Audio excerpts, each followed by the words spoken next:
अस्सलामुअलैकुम दोस्तों, मुफ्ती सलमान अजहरी साहब ने देखो क्या बोला है। आज भी पूछो, अरब में आज भी जाकर के पूछो, बिल्कुल सही बात आज भी है। उनके हालात अगरचे बिगड़े हुए हों, लेकिन सगी भाभी को भी कोई देवर नहीं देख सकता वहां। कई ऐसे मैं घर जानता हूं, क्योंकि उनकी गैरत है, उसको मर्दानगी समझते हैं, अपनी औरत की हिफाजत करना। ये बेगैरत बेहया लोग हैं जो अपनी औरतों का इजहार करने के लिए बाहर ले आते हैं। शक होता है तुम पूरे हो भी कि नहीं हो, औरतों का इजहार कराने के लिए। और अब तो फैशन बना हुआ है, एक खूबसूरत औरत किसी की आ गई तो वो दोस्तों में ला ला करके उसको मिलवा रहा है, फरमाया यार, उसको दिखवा रहा है, देखो हम तुम्हारी भाभी कैसी है। मुआज़ल्लाह रब्बिल आलमीन, तुम जिना के दरवाजे खोल रहे हो, तुम बेहयाई के दरवाजे खोल रहे हो।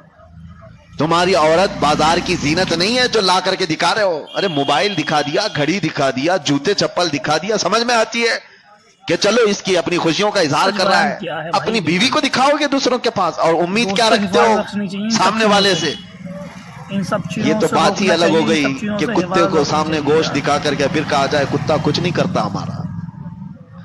कुत्ता गोश्त खोर है, वो खाएगा, आज नहीं खाएगा, कल नहीं खाएगा, कभी तो तुमने दरवाजा खोल रखा है, वो कभी ना कभी खाएगा उस चीज को। इसीलिए मेरे अजीजों, एक बुजुर्ग ने अपने मुरीद से कहा था, यही लड़कियों के पर्दे और हिजाब के बारे में बात आई तो उन्होंने कहा था, बेटा गोश्त खरीद करके लाना, 2 किलो गोश्त एक खुले बर्तन में सर पर रख करके लाना, कपड़ा मत ढाकर।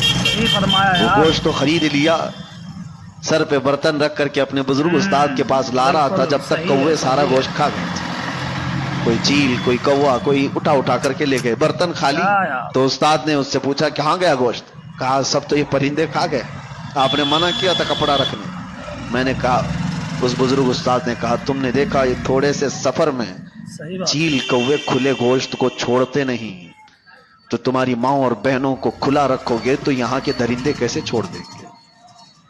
ये जिना का आम होना, ये बड़ी बड़ी बातें करते हैं। आज रेप बहुत होने लग गया, क्या सजाएं नहीं है दुनिया में? आज तो इतनी सख्त सजाएं, 20-20 साल की सजाएं, उम्र कैद की सजा है, फांसी की सजा है।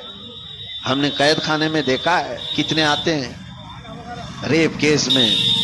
ये 376 आपको मालूम होगा, मशहूर है, जब भी इसमें आता है तो उसको जेल में भी लोग मारते हैं। बचना चाहिए हमें और आपको, इन सब चीजों से बचना चाहिए। सबको मालूम है कि इतना सख्त कानून है, फिर भी बचते क्यों नहीं है कि आप लोग इन सब चीजों से बचें, आप लोग इन सब चीज़ों से बचें और इन सब चीज़ों से बिल्कुल हट के रहें। किसी गैर मर्द को भी अपनी बच्चों से, अपनी वाइफ से किसी गैर मर्द को भी नहीं मिलवा सकते। आपकी यारी दोस्ती है, बाहर रखिए आप यारी दोस्ती को। यारी दोस्ती है घर के बाहर, घर में कोई यारी दोस्ती नहीं है। तो दोस्तों, ऐसी ये जो वीडियो है हम आपके लिए लेकर आते हैं, तो वीडियो आपको अच्छी लगे तब वीडियो को लाइक शेयर कमेंट ज़रूर कर दिया करें आप, ठीक है। मिलते हैं फिर बाद में। अस्सलाम वालेकुम।